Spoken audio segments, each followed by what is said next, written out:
very first thing we'd like to do is thank all of you that came this year. We know there's a lot of circumstances this year that waylaid more showing, but it's always the true and faithful that come. And as I assured everyone down in Garland, this event will happen next year again. We're just going to plan it a little differently and go about it differently to see if we can reinvigorate everything. But most importantly, we had the Dallas County Sheriff's Department and the Tarrant County Sheriff's Department not be able to provide an escort this year. It was not their fault. They didn't back out at the last minute because they just wanted to. They had to. Hurricane Harvey messed things up pretty good. They've got a lot of officers that are down south and a lot of officers that are assigned to the convention centers here. And they couldn't come up with more overtime or more manpower. So we all had to suck it up. But I want to really thank, we had two groups help us today as blockers and road captains. We had EMS road docs, Candy and Maria. Is that it? Oh, okay. Good. EMS road docs, James Wolf Hogue, Curtis Gunner Hall, Candy Mama Boo. And we had Freedom Riders, Tim Vallis, who's known as Lucky, Chris Vallis, known as Moxie. These people did a fantastic job, made it just as great as if Dallas County Sheriff's was here. So thanks again. Back to you.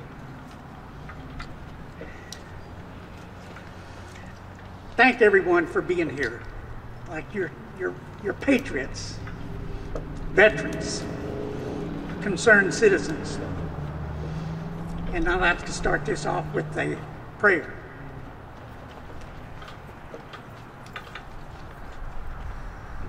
Dear Heavenly Father, thank you for the wonderful day, the safe ride, our brothers and sisters, and please look out for everybody I didn't include, and look out for our veterans afar and here. In Jesus' name I pray. Amen.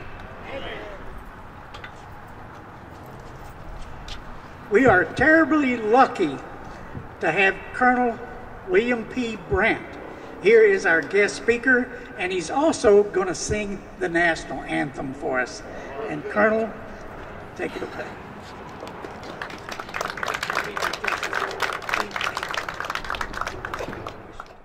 Oh, say, can you see by the dawn's early light what so proudly we hailed at the twilight's last gleaming, whose broad stripes and bright stars through the perilous light o'er the ramparts we watched were so gallantly streaming, and the rocket's red glare, the bombs bursting in air, gave proof through the night that our flag was still there.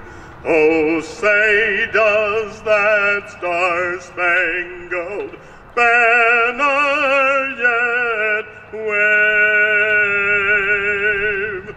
o'er the land of the free and the home of the brave?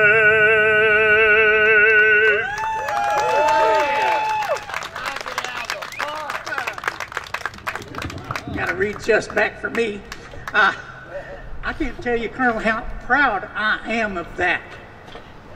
How proud I am to have you here to speak to us today about 9/11 and about where we're at today. And with that, I'm going to once again introduce Colonel William P. Brandt.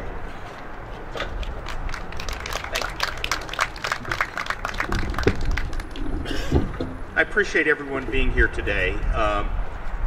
Tomorrow is a solemn day for our country, and for me personally, I'm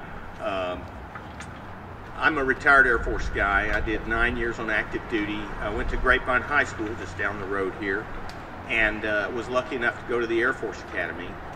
And as part of my military service in the Air Force Reserve, I was in the Pentagon on 9/11. And this is a solemn day. And I want to talk a little bit today about, I want to talk about freedom. I want to talk about duty, which is the parallel of freedom. And I want to talk about memory and remembrance and the act of memorials. So before I say any of that, I want to say that Captain Burlingame and First Officer Charlebois were the captain and the co-pilot on the American Flight 77 that hit the Pentagon the day I was in it, 15 years and 364 days ago this morning. And I met his sister, Mrs. Captain Burlingame's sister, 3 days later, and she doesn't know me. I mean, she knew me for a moment that day, but I remember her. I remember her sacrifice. I remember her grief, and I remember her being a class act who held it together. And so I just wanted to say, I try to fulfill my duty to remember. I'm a military guy. We give talks or we give briefings, and the joke is, tell them what you're going to tell them, and then tell them what you told them. So what I'm going to tell you is, I'm going to talk about freedom a little bit, and I'm going to talk about how freedom creates responsibilities or duties. I prefer the word duty. And then what are those duties, and how can we live those duties out? Because a duty isn't to think about something, it's usually to do a physical act, like join in a ride, a memorial ride to do it for a particular event. We all have been endowed with freedom. There are so many freedoms. People like to talk about freedom of speech or freedom of religion or freedom of assembly or the right to bear arms, but those are just a very few of the freedoms. We have the freedom to form a motorcycle club. We have a freedom to assemble here and memorialize an event. We have the freedom to create a family. We have a freedom to figure out what our future is and figure out what our vocation is. We have so many freedoms, and we, as a society, we're very, very willing to assert rights and freedoms. But we don't do as good a job talking about duties. And if you're a veteran or the spouse or son or daughter of a veteran, you probably know more about duties than many people. But how do we get duties from rights? Well, I say the Declaration of Independence says that we are endowed with these rights by our Creator. And an endowment is not a, hey, here's $5, do whatever you want with it, right? That's not an endowment. When you give money to a college for an endowment, or the word endowment comes from the old word dowry. Probably don't know what a dowry is, maybe, but a dowry is the money that the father gave to the young man that was going to marry his daughter, and that dowry was part of the husband's wealth now, but it was associated with the wife. It was associated with caring for the wife. Okay, so it wasn't just, hey, here's 20 goats or 20 cows. It was, here is some wealth for a purpose of your family, of protecting your family, of caring for your family. So we have all these rights from God as an endowment for a purpose. And so we have to fulfill that purpose. And doing our duty helps us fulfill the purpose. And the wonderful thing about America is the government doesn't get to tell us what our purpose is, right? Everybody individually figures out what their purpose in life is. And then they use their freedom to pursue that purpose. And that ripples. Those ripples matter, okay? You can be very self-focused and you're going to create some ripples anyway.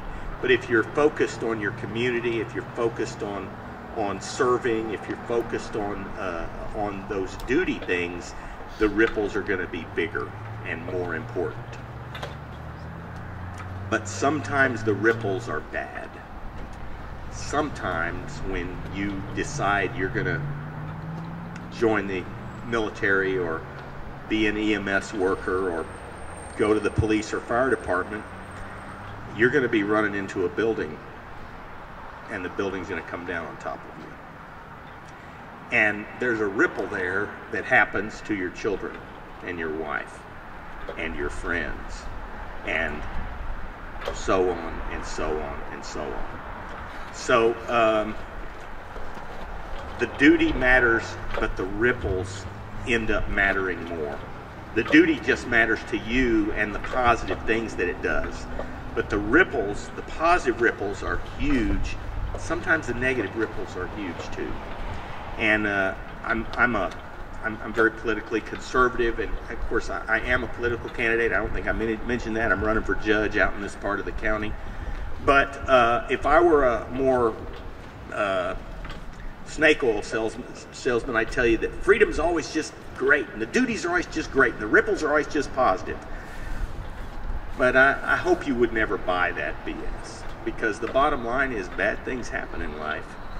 And for the firemen who ran into the towers, the bad things happened to them, but it was just that day. They're in heaven now. I hope, I trust. But their wives and children had to grow up without them. The people in the Pentagon who died, 50 yards from me, their kids and family members grew up without them. I will tell you the worst feeling that I had on 9/11. I mean, when it happened, I was mad. I mean, I wanted to get in a fist fight, and I still sometimes want to get in a fist fight, but it's the wrong answer. The worst feeling I had, worse than the anger, was I couldn't get through to my wife to tell her I was okay. And she's pretty tough. She's pretty strong, but that was a bad day.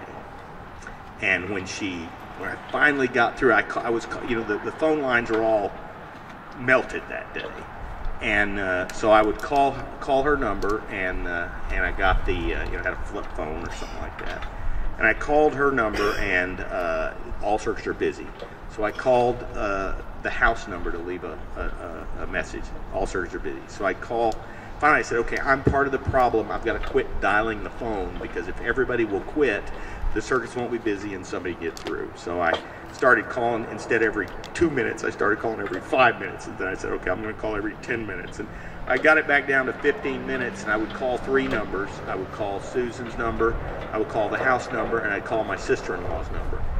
Finally got through to my sister-in-law's number and said, I am okay. It's so-and-so o'clock, and I'm okay. I'm out of the building. Everything's okay. So that was a minor ripple.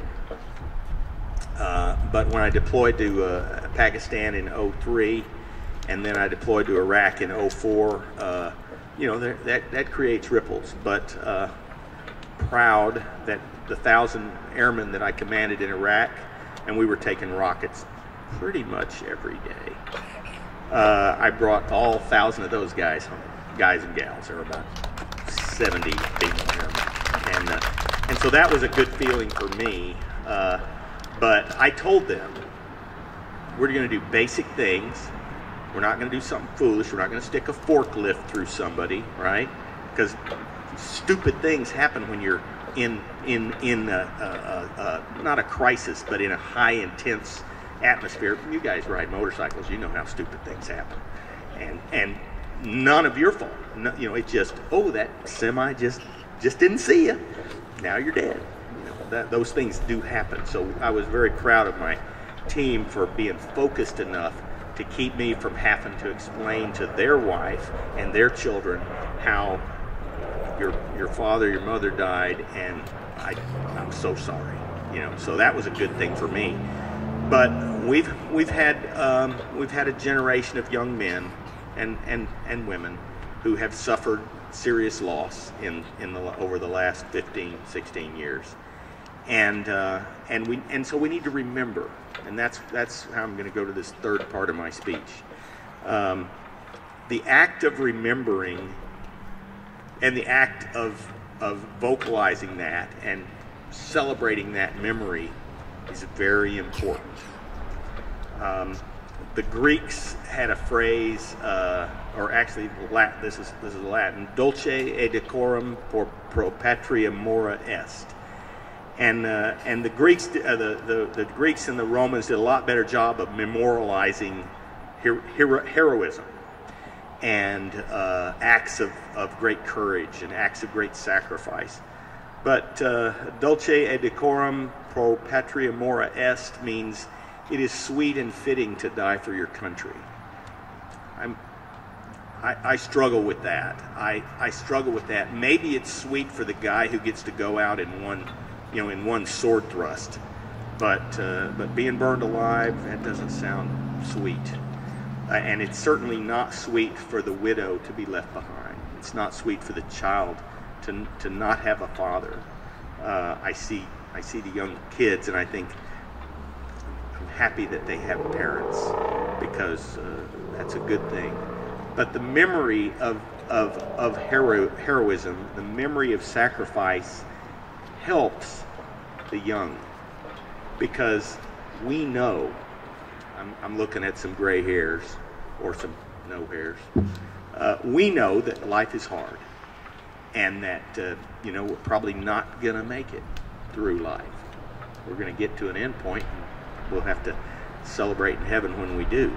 But life is about sacrifice. Life is about facing the challenge of that day or that moment, and sometimes those moments become years, because young children without fathers or without mothers because they were killed in a terrible terrorist attack, or they served their country, or they're a policeman that got shot over in Dallas a year and a half ago, or something terrible like that. Those things do happen, and we need to remember that they happen. We need to hang on to those kids and their wives and their husbands and their mothers, and say, we love you. We appreciate the sacrifice that your family member made for our freedom, and therefore, because we remember, because we know the cost, because we know that freedom isn't free, we will do our duty. And part of our duty is remembering. Part of our duty is, of course, fulfilling our own purpose as our vocation under God. But we will remember, and we will honor those people. And doing that today, y'all doing that today, is very meaningful to me. And I'll close this with, when I was a cadet, we used to memorize quotes. Part of the, I'm sure you've all heard about the sort of hazing it. It's not really hazing, it's just hassling the young kids, trying to get them to crack, and usually they don't, because they think they're tough. But we memorized all these quotes, and I memorized a quote that has become my life quote, and it's a quote from General Robert E. Lee. I know that's not in fashion nowadays, but General Lee was a man that served what he thought. He did what he thought was his duty, and he said, "Duty is the sublimest word in the English language. You can never do more. You should never wish to do less." And so I'm trying to fulfill my purpose as an American, as a child of God, and I am striving to do my duty, and I know that y'all are doing the same things, and I appreciate you celebrating this remembrance of the events of 16 years ago with your actions today. And I love you for it. May God ride with you and bless you, and may He bless the United States of America. Thank you.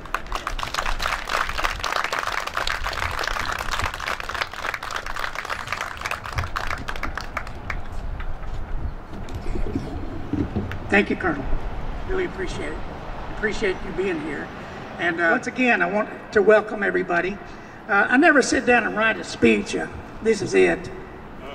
Generally, I just sit down and write a few comments down, and then I talk about it.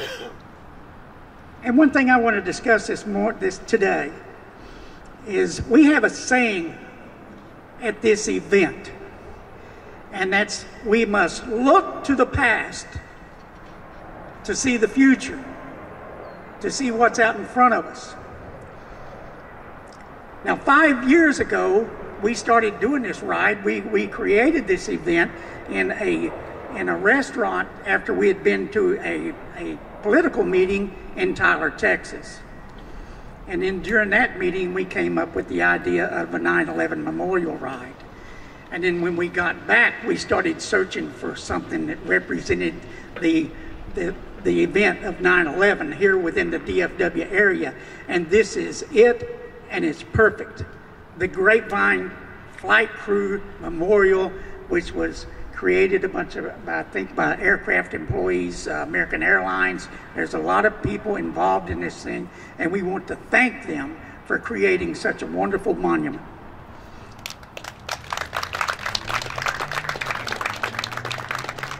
You know, I just said we look to the past to see our future. You look around today, and then you look back and you realize that, hey, the FBI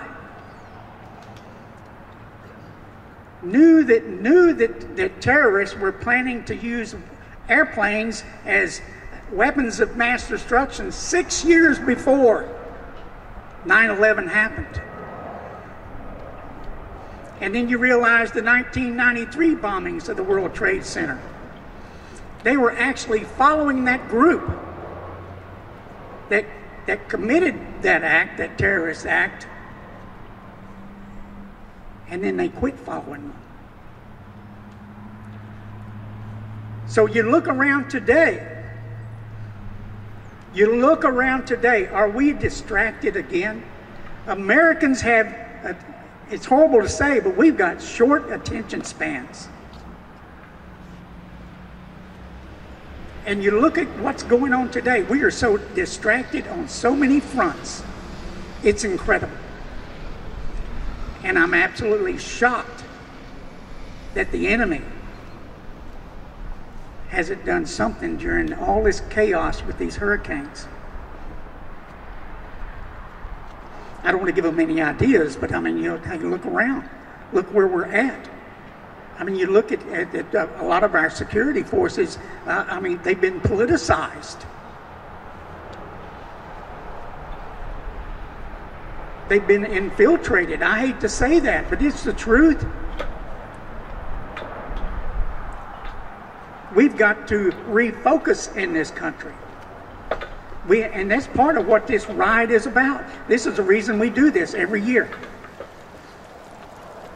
is to let people know we have not forgotten what happened on 9/11/2001. And it's to help bring the focus back. You know, we've never had the news media here. They don't want any part of this. There are people that want to act as if this didn't happen, that the attacks following 9/11 didn't happen. We've got to make sure this stays in the public eye, that everybody's aware, that everybody's alert, and that includes our law enforcement. Quit chasing things that don't matter. And that's my message. and I thank you for being here. And now we're going to get on with the biker bears. Now the bears are in order from left to right. So when I call out the first name, the presenter get the bear, the name I just called out, and hand it to this gentleman over here. His name is Sasquatch. Hand it to him, and he'll put it in the back of the car. That being said, we're going to start. Now these are the 8 children that died on the aircraft on 9/11. They're rarely ever mentioned. And while I'm at it, I'd like to add the 3,000 children that were orphaned that day.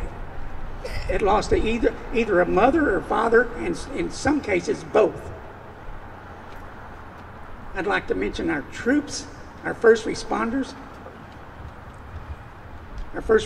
that went into those buildings, our troops that answered the call, and our troops that were killed in action, over 7,000 since then. And those numbers continue, although it's slowed down. These are wonderful people. It's good to remember them. And with that, Flight 77, Asia Cotton, age 11.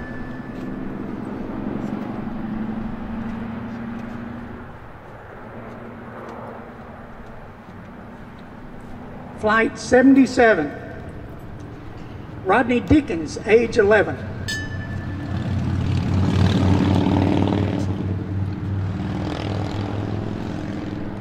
Bernard Curtis Brown, age 11.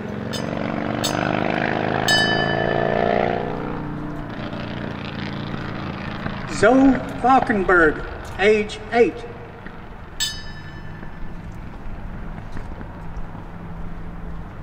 Dana Faulkenberg, age 3.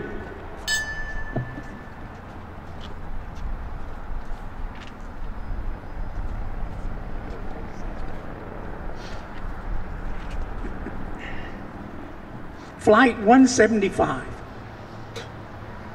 Juliana Valentine McCourt, age 4.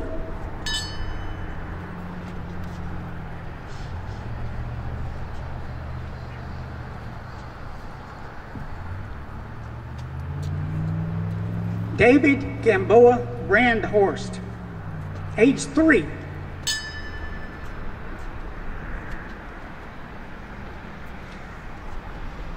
And the baby of the bunch, Christine Lee Hanson, age 2.